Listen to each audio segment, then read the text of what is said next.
Главные новости сегодняшнего дня. Наконец-то по достоинству были оценены творческие способности известного актера Евгения Сидихина. Сегодня утром постановлением Министерства культуры Евгению Владимировичу было присвоено звание заслуженного артиста России.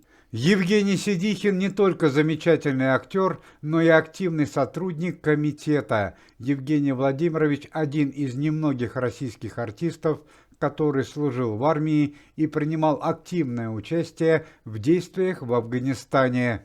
Известная телеведущая программы «Давай поженимся» Лариса Гузеева во время съемок новогоднего «Голубого огонька» получила тяжелую травму спины. По сценарию новогоднего сюжета Лариса Андреевна должна была играть роль Снегурочки и кататься на коньках по льду.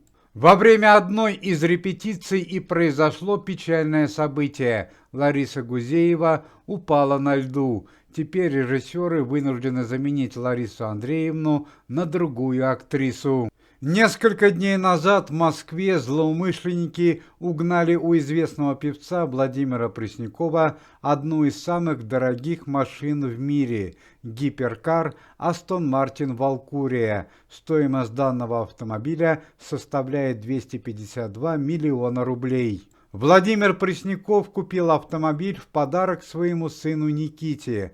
Однако машина так и не дождалась своего хозяина. На данный момент ведутся поиски преступников. К слову сказать, что у Владимира Преснякова очень богатая коллекция зарубежных автомобилей. Стоимость семейного автопарка артиста превышает 10 миллионов долларов.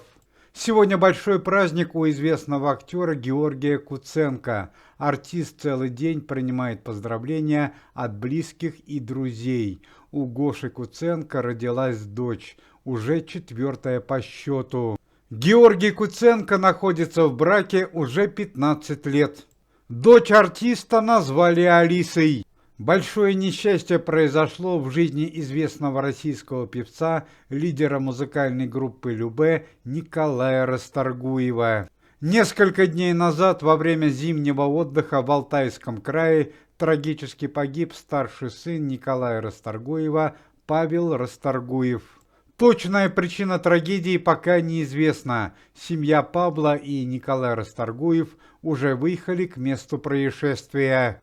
Команда Никиты Михалкова продолжает активную борьбу против преступности и коррупции в мире российского шоу-бизнеса и вышестоящих эшелонов власти. Сегодня утром все члены команды Никиты Михалкова, а также руководство организации, включая таких ответственных товарищей, как Александра Домогарова, Никиту Михалкова, Евгения Пригожина, Александра Бастрыкина и Андрея Белоусова, написали коллективное заявление на имя Верховного Главнокомандующего с требованием отстранить пресс-секретаря Дмитрия Пескова от занимаемой должности и привлечь его к уголовной ответственности.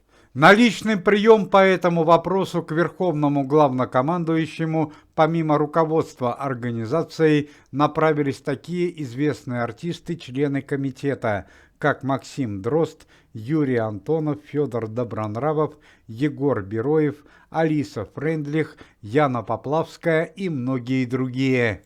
Как заявил начальник Следственного комитета Российской Федерации Александр Бастрыкин, лимит доверия к Дмитрию Пескову давно исчерпан. Пресс-секретарь не только должен оставить занимаемую должность, но и ответить за все свои противозаконные поступки.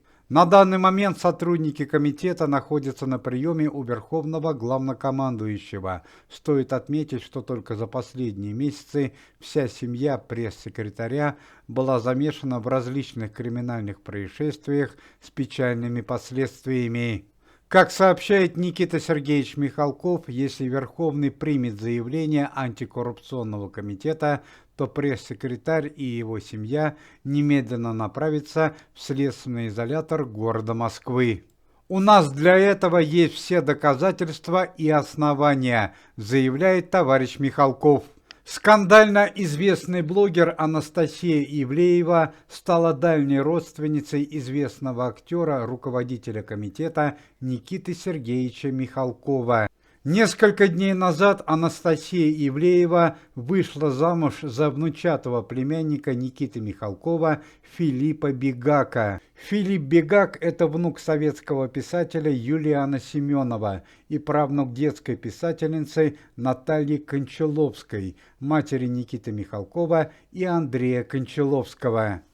Молодые являются практически одногодками, им немного за 30. Основная профессиональная деятельность Филиппа Бегака – это работа на телевидении и фермерское хозяйство.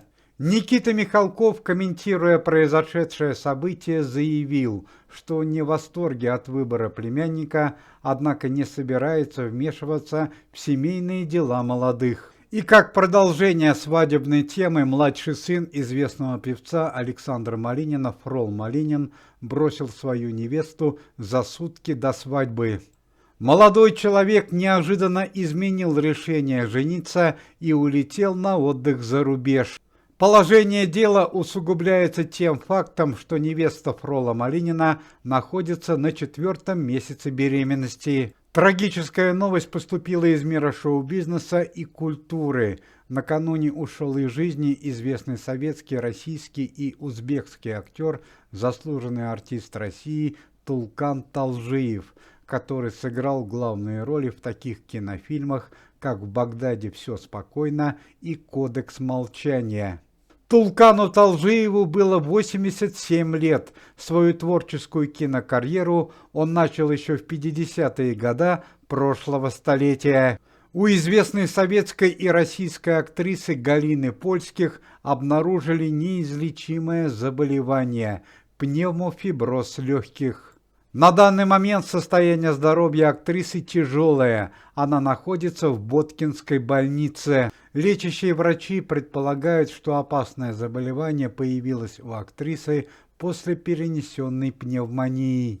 Колоссальная семейная трагедия произошла в жизни известной музыкальной семьи, певицы Валерии и музыкального продюсера Иосифа Пригожина. Сегодня поздно ночью во время родов ушла из жизни молодая российская певица, младшая родная дочь Иосифа Пригожина, Жанна Пригожина. Трагедия произошла в одной из московских больниц. Ни Иосиф Пригожин, ни певица Валерия пока не давали комментариев данному событию. Известно лишь, что Жанне Пригожиной было 29 лет, и она ждала ребенка. Дочь Иосифа Пригожина была солисткой музыкальной группы под названием «Незабудки». Она дважды участвовала в программе «Песня года» и «Золотой граммофон».